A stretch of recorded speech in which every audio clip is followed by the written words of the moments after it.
안녕하세요. 뻔뻔한목도빠입니다. 구독과 좋아요, 알림 설정, 회원가입 부탁드리겠습니다.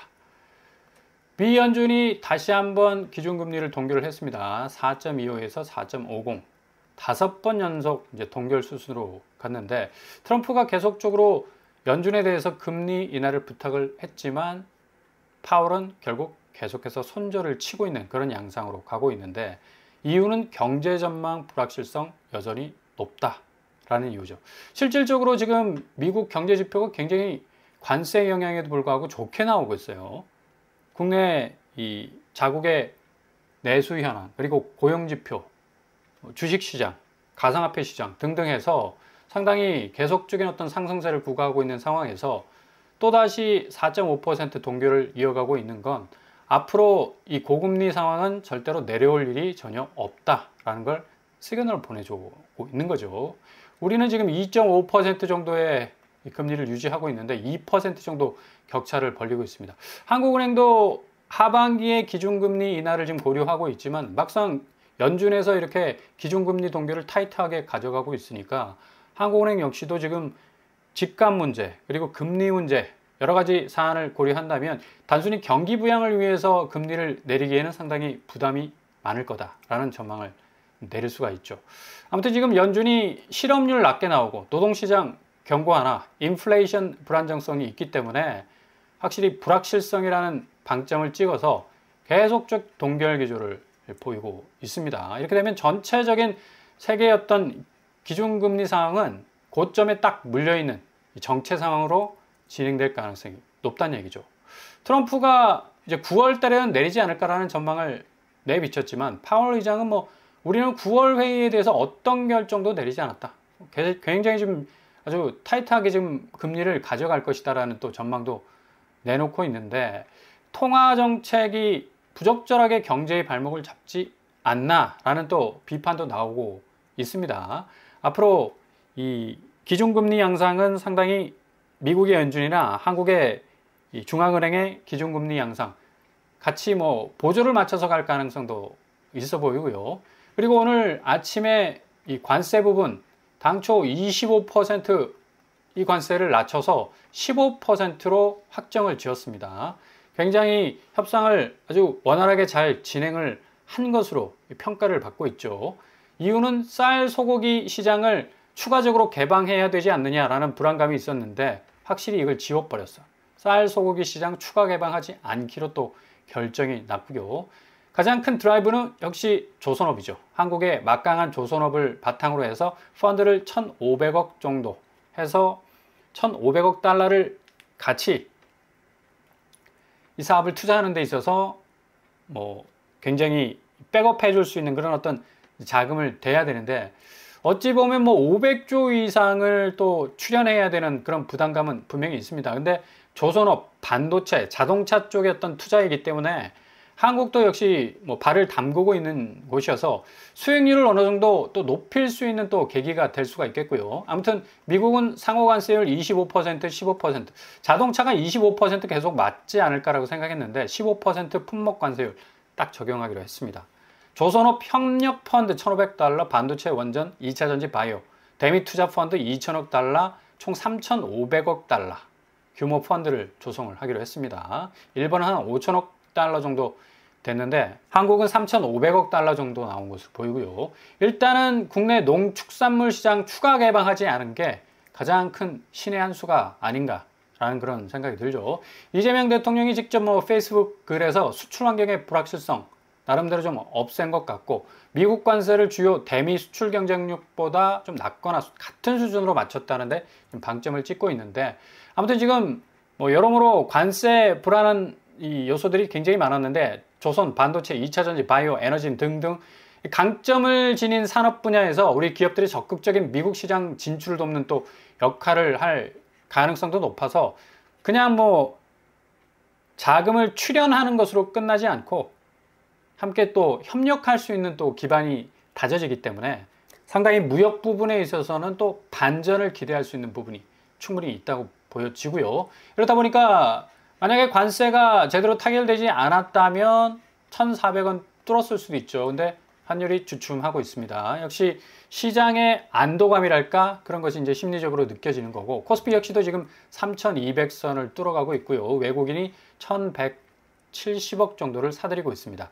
확실히 지금 자본시장 역시도 지금 관세 불안정성이 상당히 좀 앞으로의 자본시장을 어떻게 끌고 갈 것인가에 대한 여러 가지 불안한 요소들이 많았는데, 관세가 이렇게 일단락딱 되다 보니까 상당히 좋은 수순으로 흘러갈 가능성이 높아요. 삼성전자 지금 7만 원대로 지금 돌파하고 있고, 삼성전자가 뭐 4만 원대까지 뭐 깨졌던 그런 전력이 있었는데, 그런 아픔을 이제 딛고 좀 한 발 한 발 전진해 나가고 있는 상황 속에서 오늘 2분기 영업이익이 전년 대비 반토막이 났습니다. 55.23%가 떨어지는 4조 6천억 원 정도의 마이너스가 났어요. 2분기 매출은 0.67% 증가했지만 영업이익이 줄었다는 것 자체가 좀 작년부터 시작해서 올해까지 이어지는 여러모로 반도체 기술에 대한 납품 현황들이 굉장히 안개 속에 있었는데, 최근에 테슬라와 함께 23조 정도 납품할 수 있는 또 새로운 어떤 분기점을 마련할 수 있었기 때문에 이런 이 영업이익 반토막 난 것은 좀 빨리 회복이 될 것으로 생각이 되어지고요. 아무튼 이렇게 지금 관세 부분이 딱 타결이 됐기 때문에 부동산 시장의 규제가 만약 관세가 제대로 해결되지 않으면 흐지부지 될 수 있을 것이다 라는 전망도 있었는데, 관세가 일단 매듭을 확실하게 지었지 않습니까? 이제 부동산 이 규제 자체가 상당히 드라이브를 걸고 속도전 양상으로 계속해서 직진할 가능성이 높습니다. 특히 외국인 부동산 쇼핑, 지금 신고가 최고가를 찍는 100억 이상의 거래가들 가만히 들여다보면 이거 분명히 외국인 거래일 가능성도 높아 보이고요. 사업자 대출 우회적으로 내서 고점의 아파트 사들여서 단기 시세 차익을 노렸던 그런 어떤 그 부분도 있는데, 상당히 지금 부동산 부분에 있어서 부동산 쇼핑, 투기적 요소들을 좀 없애는데 방점을 찍을 수 있는 상호주의 원칙에 따라서 새로운 규제가 적용이 될 것으로 보입니다. 일단 뭐 최고가 순위를 보시면 현대 1, 2차가 120억이야. 아, 이거 좀 이상하죠. 효성빌라 청담도 113억, 신현대 112억, 현대 6, 7차 100억.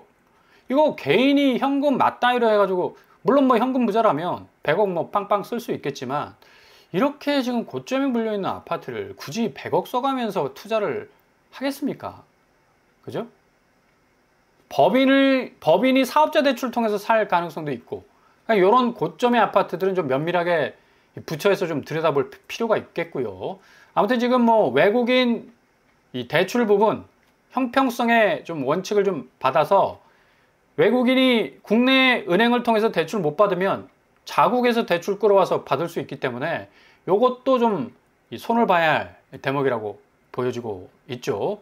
그리고 다주택자에 대한 취득세, 양도소득세 중과도 좀 제대로 부과하기 쉽지 않아서 이 부분은 상호주의 원칙의 어떤 이 스탠스에서 조금 조정이 가능한 것으로 좀 보이고요. 일단 현대 1, 2차가 지금 120억을 최고가를 찍었는데, 최근에 와서 6월 27일 거래가 98억, 거의 22억이 일주일 만에 뚝 떨어지는 그런 양상 보여주고 있죠. 그만큼 그동안 쌓아놓은 아파트 가치 자체가 워낙에 뭐 거품에 가깝기 때문에 일주일 만에 20억 빼버리잖아.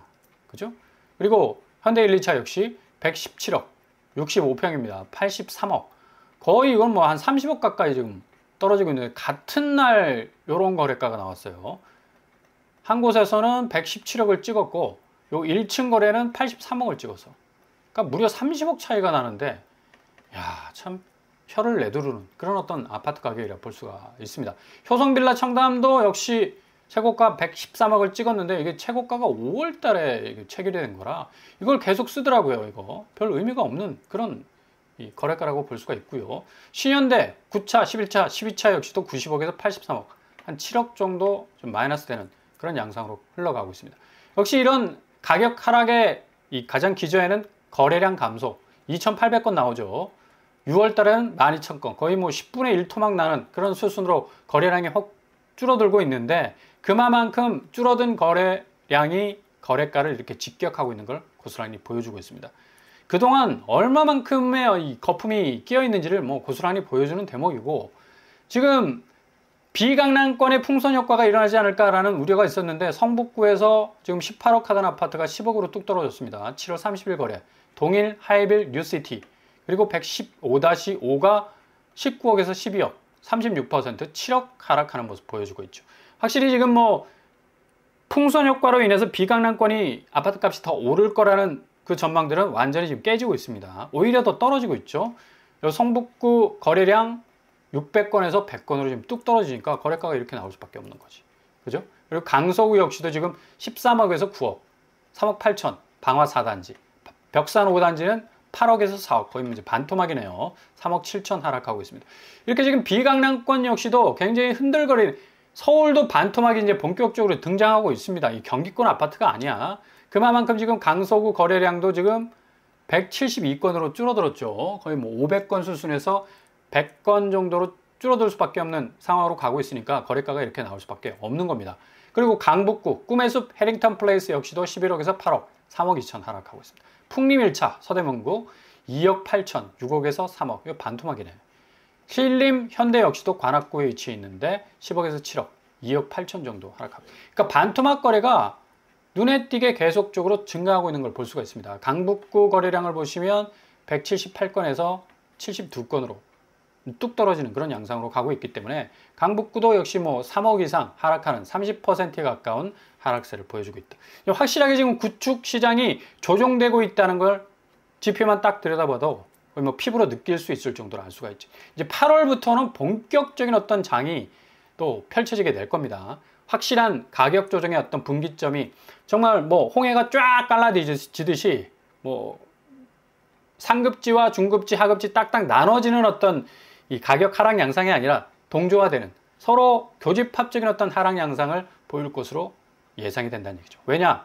자금이 일단 딱 끊겼다는 얘기예요. 유입될 수 있는 자금 자체가 완전히 지금 거의 증발되다시피 사라지고 있고, 지금 기존의 대출을 땡겼다면 금리 문제가 지금 제일 심각한데 주담대가 지금 역주행하고 있죠. 상승으로 전환됐고 전세 대출 금리마저도 지금 약 반년 만에 6개월 만에 다시 올라가고 있다는 얘기예요. 6월 주담대 금리는 0.06% 올랐습니다. 전세 대출 금리 역시도 0.01%. 제가 늘 말씀드렸죠. 초반부에 언급해드린 미국의 기준금리 동결 영향이 고스란히 한국은행 그리고 시중은행 자체도 이렇게 영향을 받을 수밖에 없는 겁니다. 그리고 지금 집값이 너무 올랐고 대출 축소해야 된다는 분위기 확산되면서 금리를 올리고 이제 대출 수요는 줄이는 그런 어떤 양상으로 가고 있는데, 은행, 예금은행 가중 평균 금리 추이를 보면 가계대출이 뭐 좀 움츠러드는 추세는 보이고 있지만 주택담보대출은 오히려 이렇게 금리 자체가 올라가고 있는 걸 볼 수가 있죠. 결국에 가서는 뭐 주택담보대출이 가계대출의 거의 뭐 핵 아닙니까? 센트럴인데 결국에 가서 시중은행이 이렇게 자기들 마진을 높여야 되니까 예금금리 낮추고 대출금리 높여야 되는 뭐 컴퍼스 쫙 벌리듯이 그 보폭을 지금 늘려가고 있는 건데, 금리는 확실히 계속적으로 오를 가능성 높고 보험사도 지금 10% 이상 예고하고 있습니다. 이게 뭐냐면 예정이율, 그러니까 한국은행 기준금리가 낮아지니까 은행의 금리 뭐 다시 올라가는 수순으로 가고 있고, 보험사 역시도 자기들의 어떤 수익률 마진이 남을 수 있는 예정이율 0.25% 인하하는 바람에 요거를 누구한테 전가시킨다? 고객들한테 전가시킵니다. 그래서 보험료를 10% 펌프질해서 올리고 있다는 얘기예요. 그러니까 모든 금리나 어떤 이 비용들이 계속적으로 금융권에서부터 쓰나미처럼 몰려오고 있는 게 인상입니다. 인상. 계속적으로 올라간다는 거예요. 그러니까 무리해서 집을 산 사람들은 정말 허리가 부러지게 생겼어. 그만큼 버티다 못해서 이제 결국에는 경매로 넘어갈 수 있는 그런 위험 부담을 안을 수밖에 없겠고, 예정이율이 지금 감소하다 보니까 보험료 이제 예정이율이 높으면 보험료 적게 받을 수 있고, 예정이율 하락하면 수익률이 낮아져서 보험료를 더 내야 됩니다. 그래서 10% 인상을 예고하고 있는데, 지금 보험사도 지금 해외 부동산하고 엮여가지고 1조 3천억 정도의 부실이 빨간불이 반짝반짝 들어오고 있는 상황이고, 뭐 규모만 해도 부동산 투자액이 56조에 해당됩니다. 보험사 어마무시하죠. 투자 부실이 뭐 2조 6천억까지 뭐 증가할 수 있다라는 그런 전망까지도 나오고 있는데, 확실히 지금 금융권도 좀 비상하게 금리 상황 그리고 비용적인 측면도 비상하게 돌아가고 있는 거고, 지금 전세 태거 대출 뭐 전혀 안 나온다는 소식이 있었는데 이게 재개했습니다. 근데 1억 초과 허들 높였죠. 1억 초과 이상은 안 해준다 이거예요. 이거 어찌 보면 거의 뭐 전세 태거 대출을 안 하는 거랑 마찬가지죠. 불가입니다, 불가. 그만큼 굉장히 지금 시중은행에서 벌어지고 있는 이 대출 규제에 대한 확실한 드라이브는 아주 촘촘하게 지금 진행이 되고 있기 때문에 전체적으로 아파트 값은 8월 들어서 더욱더 하방 압력을 받을 수밖에 없다라는 전망이 나올 수밖에 없는 거죠. 인천이 지금 송도가 뭐 4분의 1 거래량 엄청나게 좀 줄고 있는데 106건 나왔습니다.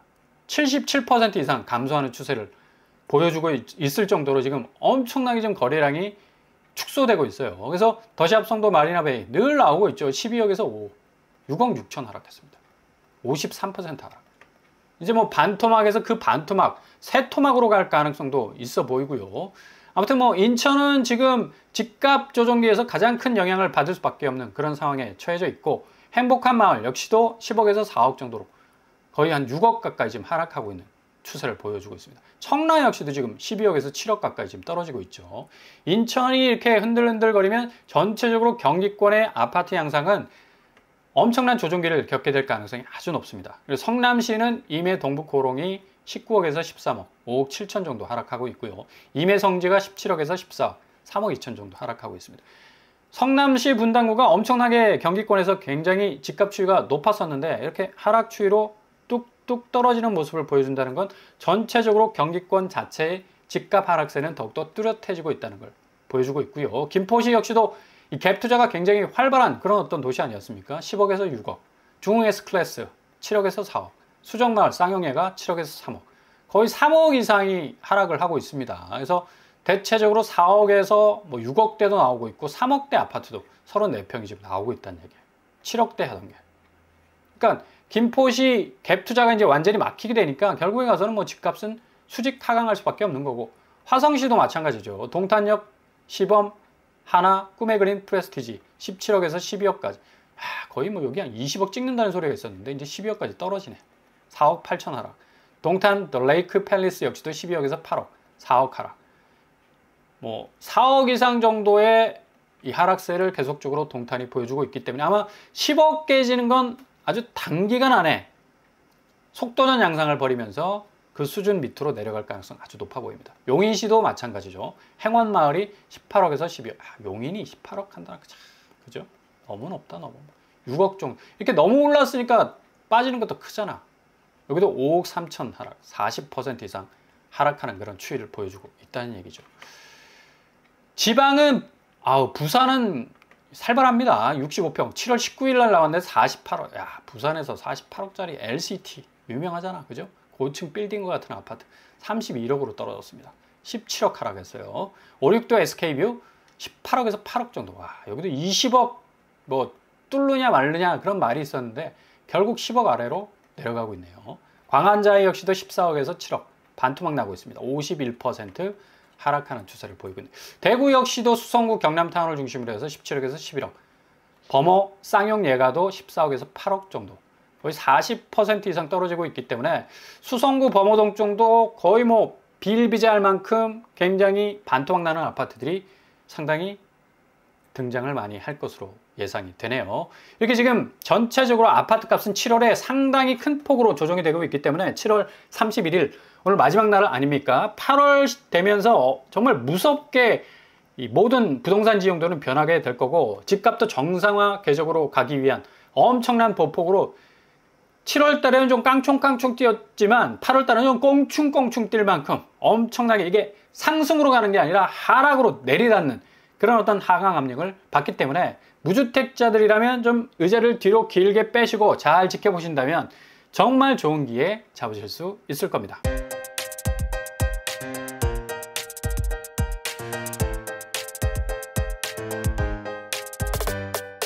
오늘의 부동산 캐리커처, 미국 관세가 극적으로 타결이 됐죠. 15%로 딱 매듭을 졌고 이 관세의 불안정성이 어느 정도 해소가 됐기 때문에 부동산 시장에서의 규제는 더욱더 속도감 있게 진행될 가능성 아주 높습니다. 앞으로 부동산에 묶여있던 자본들이 이제 자본시장으로 흘러갈 수 있는 역순환의 어떤 현상들이 일어나기 때문에 부동산 시장은 확실하게 정상가로 회복될 가능성이 어느 때보다도 높다고 볼 수 있겠습니다. 오늘도 응원합니다. 항상 여러분의 길이 꽃길만 되실 수 있길 바랍니다. 이상으로 뻔뻔한 먹토방을 마치겠습니다. 구독과 좋아요 부탁드립니다. 감사합니다.